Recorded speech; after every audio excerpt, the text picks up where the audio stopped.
What is going on, guys? Jack here, and welcome back to episode number 165 of Park to Prem here with Town or Town. Today we have a live com double header for you guys. First and foremost, Champions League first knockout round, first leg against Bayern Munich, and following on from that, the EFL Cup final against Everton. Two pretty big games, and well, I've hopped onto the fixture screen here and kind of shown my hand somewhat as to what's happened since you were last here, so I guess while we're here, we'll talk about the games. Yes, there's been 5 in total, and a sea of clean sheets. Yes, what an insane month for Morrigan. We have not conceded in 5 league games in the month of February, and well, the first of these was against Norwich City, where we came out convincing victors at home. A really good result, 2 very similar goals. I will say now, Andre's finish on this first one, incredible technique, so nice from him, just smashing it into the top corner, and well, not long after, in fact 6 minutes after, Chile added a goal of his own. 2-0 it finished, not the craziest of results, not the biggest of blowouts, but good to get 3 points at the end of the day. And well, we followed that up with a game just 4 days later against Liverpool, and well, they took a spanking. It was 0-0 at half-time. It was a tame affair, and you thought, it's a bit nervy against, one of our big opposition teams at the top of the table. In the second half, something changed. Something snapped in our team. Andre got a goal. Shvetsov got 4. Yeah, he got the first of these goals. Andre then with a really good finish. His second in 2 games was great to see. And then it kind of just descended into the Andre show from the hour onwards. Frost getting a few assists, which was lovely to see. Shvetsov even missing a penalty before it just fell back to him for a perfect, easy tap-in rebound. It was the kind of game where it just felt like everything went our way. And, well, in the very dying moments of the game, the Liverpool keeper just decided he hated his life. He didn't want to be a goalkeeper anymore. Unfortunately, he gave the ball to Shvetsov, who tucked it away. 5-0. What an insane result that is. And well, these recent run of results have really helped the goal difference out, because it was a little touch and go, I suppose, our goal difference. The next of these was against West Brom at the Hawthorns. We played them not that long ago when we beat them 2-0 at home. Slightly better result here. Frost with a goal. Actually, no, Frost with 2 goals. Shvetsov with a goal as well. When you score 2 within the first 15 or so minutes, you start to think, oh, this could be one of those big days. Are we about to replicate what we just did against Liverpool? We were quite merciful, really. We took our foot off the gas, but nevertheless, a convincing win. Lots of goals. Mike Frost and Shvetsov have just hit a whole new level in this recent run of games, and well, they kept it going into the very next game against Burnley. Yes, in this game, Shvetsov scoring from the penalty spot just before half-time, and well, not long after, into the second half, Shvetsov added his second of the game, just 3 minutes after the restart, and then Remy Chalet, the new French centre attacking mid, with a really tidy finish, curving it into that bottom corner. Cool, calm, and collected. He went on his own, he didn't need any help. A good little win. And well, the last game, a bit of an odd one out, I suppose. It was a clean sheet technically, but we didn't find a breakthrough. We took on Watford. I've got to hold my hands up and admit, this is one of those games where I did the first half and I got to the second half and hit play, got up to get a drink. I came and sat back down, and there just hadn't been a highlight for the whole second half, and I hadn't made any tactical changes. I think we've all been there. It's Football Manager. You've definitely done it yourself. Don't pretend that you haven't. But yeah, perhaps a few more things I could have done in that Watford game to get us the result. But anyway, it's been 3 days since this run of games, and well, you might be wondering with that run of games, how are we looking? It's a perfectly valid question. Right now, this is how the league table looks. We are 4 points ahead of Manchester City. They did lose a game recently. That was against Manchester United away from home. And well, with that, Manchester United having a game in hand on Man City look to be our closest rivals. Liverpool, who we spanked, have really dropped off the pace, and well, with 9 games left of the league season, it's close. It's a lot closer than I would like it to be, in all honesty. You can see here Shvetsov running away with the top goal scorer award. 24 goals for the season. What an incredible turnaround for him. Obviously, his recent 4 goals against Liverpool got a couple of braces as well. There is a question mark to be asked, I suppose, as to whether or not he can match his 2029-30 total of 33 league goals. He is 7 away from it with 9 games remaining. I would consider that doable. I guess we'll have to keep an eye on that in the coming weeks and months. I do quickly want to talk about the Volta sale, because I kind of dropped it last episode when I was talking about new signings and the fact we'd signed Chile, but I didn't really explain why Volta had to go, and because I know some people really like Volta, and I like Volta as well. I think most people would agree that I probably gave him a few more chances than he deserved. He had some moments of brilliance, but equally he had moments where he completely vanished. The reason I got rid of him was that he just wasn't turning up for training. In the month of December, he was caught absent without leave, leaving nightclubs 3 out of the 30 days of the month of December. It was pretty shocking, to be honest. In fact, 3 out of the 31 days of December. The bottom line is, he wasn't turning up for training. He was trying to force a move. He didn't really leave me with a choice. So, yeah, that was one of the reasons I sold him. At the end of the day, we got £50 million for him. He's not doing particularly well in the Championship. And in this league year, only played 4 games. Yes, he didn't get a whole lot of starter opportunities. But I don't know what to tell you. He just wasn't good enough. Interestingly enough, in recent months, one of the things that I've started to play is Cesar and Makassi as our starting centre-backs. Yes, that is something that will catch some people off guard. I know I saw a comment on yesterday's upload saying, Soretta needs to play more. I'd already played to this point before I uploaded the video, so I saw that, knowing that actually he's not played so much recently. And Cesar and Makassi have been playing alongside each other. You can see in their last 5 games, they're 2 of the best performing players on the pitch at centre-back. We have not conceded, a goal this month. You kind of look at the centre-backs. In this game here, it was actually Markovski alongside... Who was he alongside? Soretta. So it was Soretta and Markovski there, but the game before that, it was Makassi playing. I mean, you can see here. It's just been rotated quite a lot. Cesar again playing here alongside Makassi. Against Liverpool, it was Markovski and Soretta. The pairings are there, but I am quite keen and happy to rotate them. I am thinking, actually, with this game that we've got upcoming against Bayern Munich, I'm going to play Soretta and Markovski again. I feel like that is the most logical thing to do here.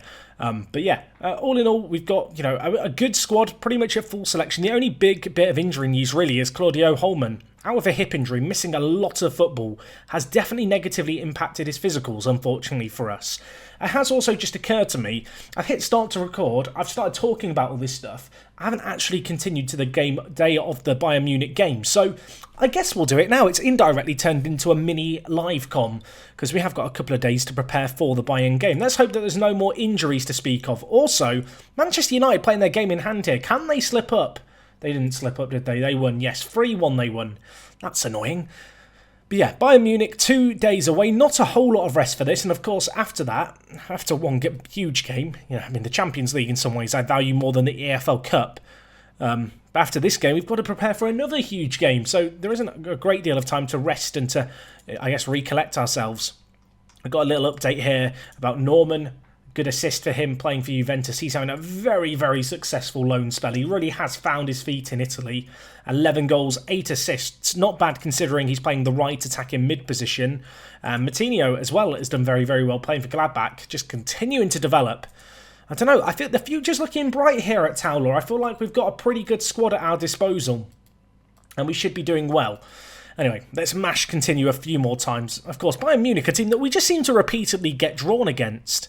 Of course, if we just think back to previous meetings last year, try and get your brain back to it. It was a while ago, I know. We, of course, beat them 3-0 and then lost in the second leg 1-0, but went through against them. And the year before that, the Champions League winning year itself, we beat them on penalties. So we're 2 for 2 against Bayern. I suppose that the plan is going to be to keep it going again. Makassi wants a new contract. Roger, to be fair, he is on £72,000 a week. And he has now started 13 Premier League games. Andre, can you talk him out of wanting it, please? No, Makassi. You've got plenty of time remaining. Things aren't handed out for free. Well, he's just got over the fact he's not playing enough regular first-team football. And now Roger Makassi has decided that he needs to kick up a fuss about not getting a new contract. I'm just not having a very good day and a very good, few months with Roger. I feel like every month it's something slightly different that he's upset about, which, on the one hand, I kind of get it. He probably deserves a slightly larger wage. At the same time, you've committed to a 3-year deal, 3.5-year deal that he's got left on it. You've kind of got to swallow your pride a little bit, accept that that's the price you sold yourself out for. Well, at least in my opinion, although as manager, I perhaps have a little bit of bias, I suppose, showing.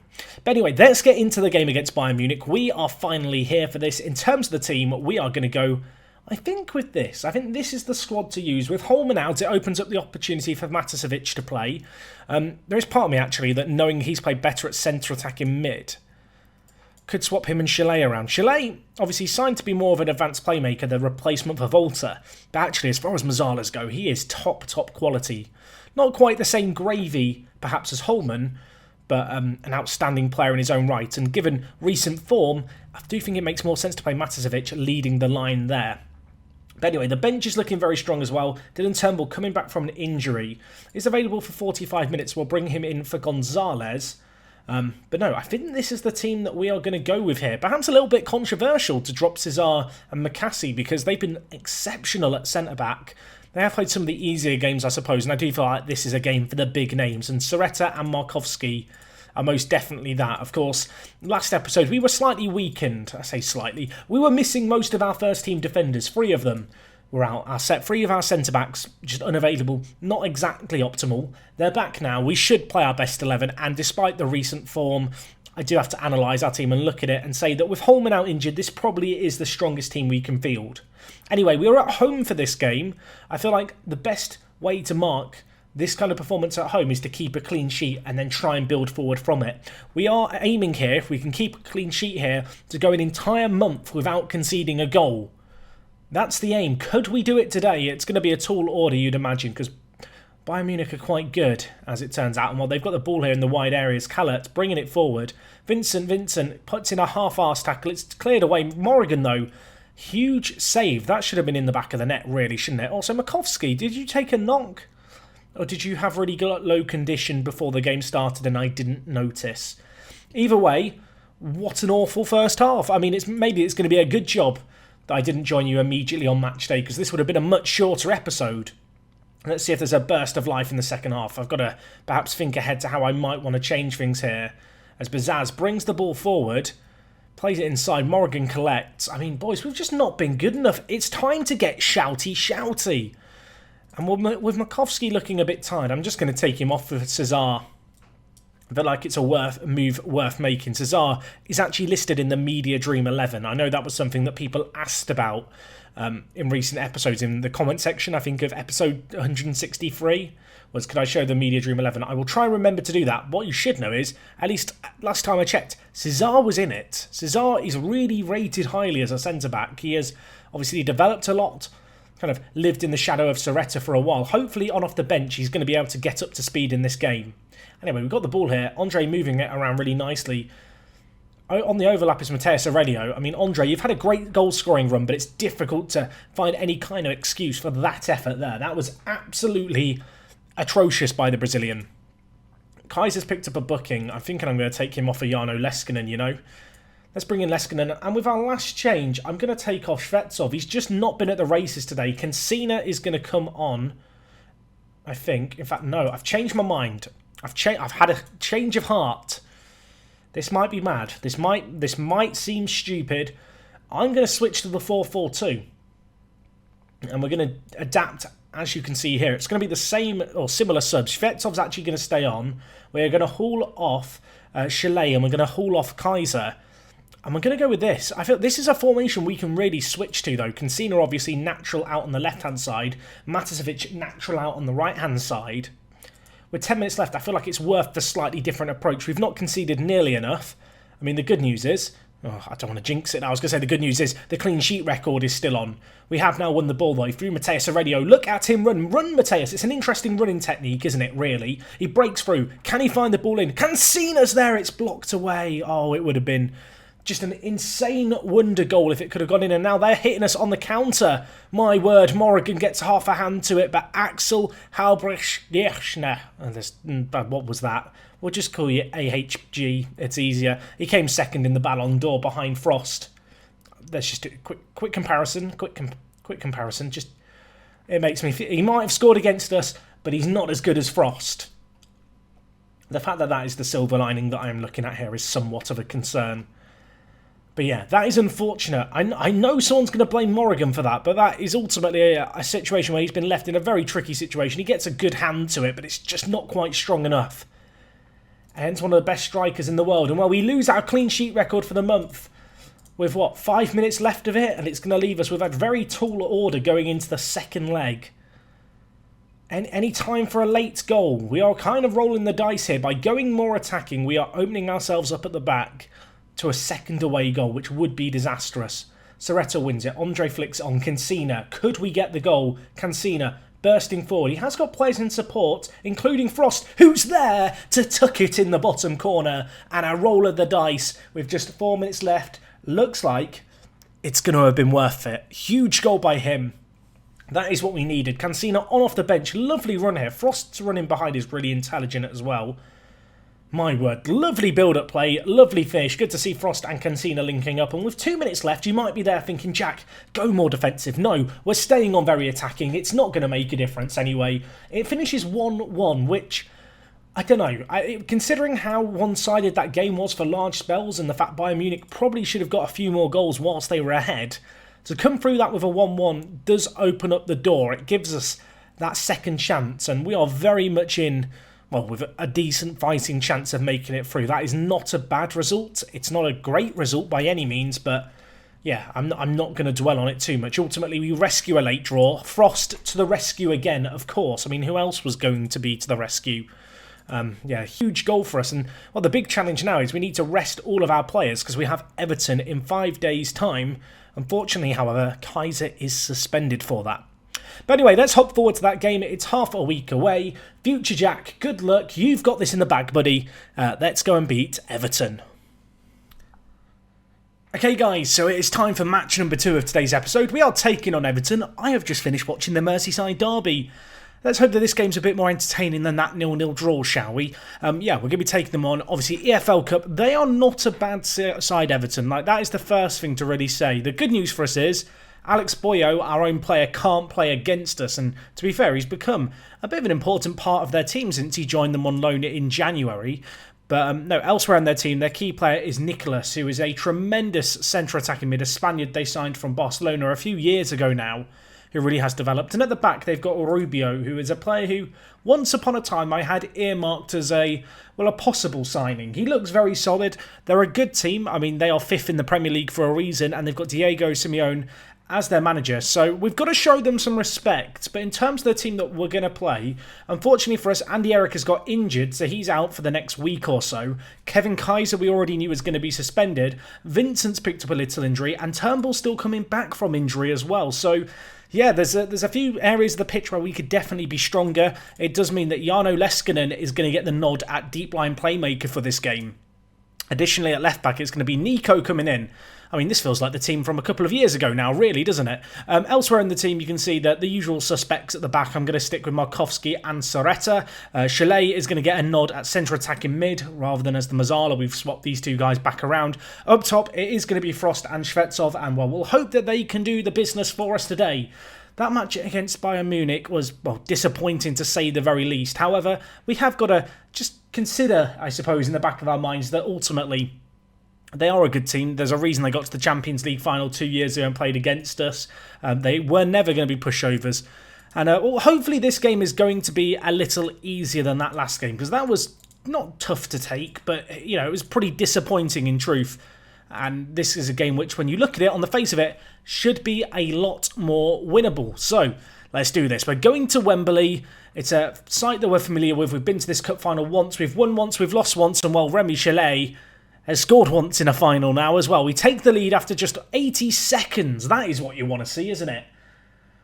The French advanced playmaker getting on the end of Jarno Leskinen's cross. He's back in the team, Jarno. He's whipping in balls. Shvetsov couldn't get there, but it fell to Chalet, who, well, I mean, he wasn't going to miss from there, was he? A yard out. A comfortable finish. And hopefully now that is just the nerve settler. Maybe we can go on and really embarrass Everton like we did their Merseyside compatriots earlier on last month in the league when we beat Liverpool 5-0. 20 minutes gone, and it would be fair to say it's been a disappointment after the start of the game we had. I guess the goal after a minute spoilt us, and well, in the next half an hour, absolutely nothing to show. A battle that seems to be largely bogged down in the midfield. We have 69% of the ball, and whilst they are creating the odd chance, Everton, I mean, we're not getting any highlights. Wow, okay, what a weird half. 67% of possession. We are clearly dominating the ball. The big thing for us now is going to be seeing this out. I'm a little bit nervous about Soretta on a booking, and also the fact Markovski is struggling so much. There is a weird part of me that's saying change both centre-backs. Would that be mad? I don't think it would be. I don't think it would be. Soretta's on a booking. Markovski's tired. Why not change it? I feel like swapping out one, it would be like... I'm trying to think of a good analogy here. It'd be like changing... You know, if you have like a light shade and it's like got multiple light bulbs in it, it's like swapping one of... You never swap one of the light bulbs out. If one of the bulbs goes, replace them all. Do the full set. That's what it's like with our centre-backs. I feel like that may be a niche reference to Chalet. Oh my word, he almost scored one of the best goals you'll ever see in a cup final. Of course, in this competition a few years ago, it was Andy Eric with a hat-trick in the first half against Arsenal. I'm sure many Towler ultras will remember that game. Remy Chalet trying to channel his inner Andy Eric. You can see 1-0 up, still not a great deal happening. Everton have done nothing and their players are pretty bad when it comes to the body language. With 20 minutes left, we've still got one sub in our back pocket. I kind of want to hold on to it. I'm nervous that both of our centre-backs are nervous. I mean, time is just trickling away here. One more goal would help me settle my nerves. Leskinen whip it in. It's headed away. Can you get it in at the second time of asking, Jarno? It's blocked. He gets the ball again, though. Have another go, mate. Third time lucky. He gets in. Shvetsov near post header just over the crossbar. A good little opportunity there. Unfortunately, the chance goes a begging, and well... I'm going to take off Shvetsov and I'm going to bring in the one and only Dylan Turnbull, coming back from injury, lacking a little bit of match sharpness. Why not bring him on for the last 10 minutes of a cup final? Leskinen again with a corner, and well, Turnbull's under it. Turnbull gets fouled. Give him the penalty. I'm getting deja vu. We're thinking back to the World Cup. Dylan Turnbull, defeat your demons. Defeat them. Show them who's boss. You are the penalty-taking king. He has scored. He's beaten those demons on off the bench. We've given him the penalty, which he earned himself. It's only his 6th goal of the season, but it's going to be probably the one he remembers the most. That is going to sign, seal and deliver the EFL trophy to Town Town. Beautiful finish into the bottom corner. The keeper goes the right way, but he's not going to get a strong enough hand to it. And a convincing little performance. Let that confetti rain. Drink it in. Morrigan, loft that trophy up high, my friend. What a performance by him in goal. Absolutely superb, and no less than we deserved. Everton didn't have a single highlight against us. They did absolutely nothing. And in what is quickly becoming typical Towler fashion, we just don't concede goals. We just shut teams out. You can see we get a little bit of money. Dazelle hails a true Towler Town legend. Apparently I'm the legend. I mean, thank you, Andre. What is Andre Dazelle doing these days? He's probably after a job, isn't he, really? That's why he's praising me. Saying all these nice things, hoping that he gets an opportunity to come back. So you can see, for the second time in 3 years, we hold aloft the EFL Cup, which you absolutely love to see. Jarno Leskinen as well. Getting man of the match. He was a little set-piece king in that game, wasn't he? Considering this year, he's only played 17 games in the league. It's nice to see him play in a cup final. To be fair, 17 games is actually more than half our matches, so it's not like he's been completely phased out the first team. In all honesty, you know, the rotation has been pretty heavy, but there's certainly players who have, you know, featured ever presently. It's quite satisfying, actually, looking at the variety of goal scorers and assisters and average rating players. I don't think any player appears in the same place twice. I guess top goal scorer in the Carabao Cup and League is Shvetsov. But besides that, it's a nice mix of players, really, isn't it? And, well, a good performance there by Jarno Leskinen. We qualify for the UEFA Europa Conference League, everyone. Can I get an ooh? Any oohs? Ooh, I know, it's very exciting, isn't it? We get £35,000. I mean, that is life-changing money for us. Biggest underachievers was Chelsea. Overachievers was Cardiff. And, well, we just don't feature anywhere other than in the winners column. It's not a great bonus, is it, really? £35,000 for some silverware. But it is some silverware that we can enjoy. And in fact, if we just go here to our team profile page, we should see 2 Carabao Cups. Look at that. The Sea of Wands is conquered. We finally have something that we have twice. To be fair, we've won the leasing.com trophy twice, but one of those was our under-23s. And actually, looking at it, we're in the final for a second year in a row. Our under-23s must be absolutely loving it. They're in there at the end of the month. Who knows? Maybe we'll drop by if there's popular requests to go and we'll see the highlights for that game. But yeah, we could potentially be getting another leasing cup, which would be very nice. Anyway, in the immediate future, I guess the focus is going to be on the league. We have got the Champions League match on the horizon against Bayern. It's in a couple of games' time. In terms of next episode, I think we will do the game against Bayern Munich and follow it up with the game against Manchester United at the start of April. Two pretty appetising games, in truth, both away from home. Neither is going to be easy, particularly after the first leg disappointment today. In the meantime, Brentford and Wolverhampton Wanderers, two teams in the relegation zone, should be two comfortable wins. So hopefully we're going to be continuing on with this merry run of form we've had and be unbeaten all the way back to Man City on the 16th of January when we return next time on the 19th of March. So yeah, that's going to be all from me today, guys. I apologise for the fact the final was a little anticlimactic. Everton didn't really put up much of a fight. We dispatched of them expertly. And it was a good performance, wasn't it, at the end of the day? Nice to see Dylan Turnbull get on the score sheet. And well, hopefully that winning habit is going to be rekindled in the coming games. So yes, I will see you guys tomorrow for Bayern Munich and Manchester United. If you've enjoyed today's episode, please do drop a like on it. It really does help me out. And other than that, it is me, Jack, and I will talk to you guys in a bit. I'm out.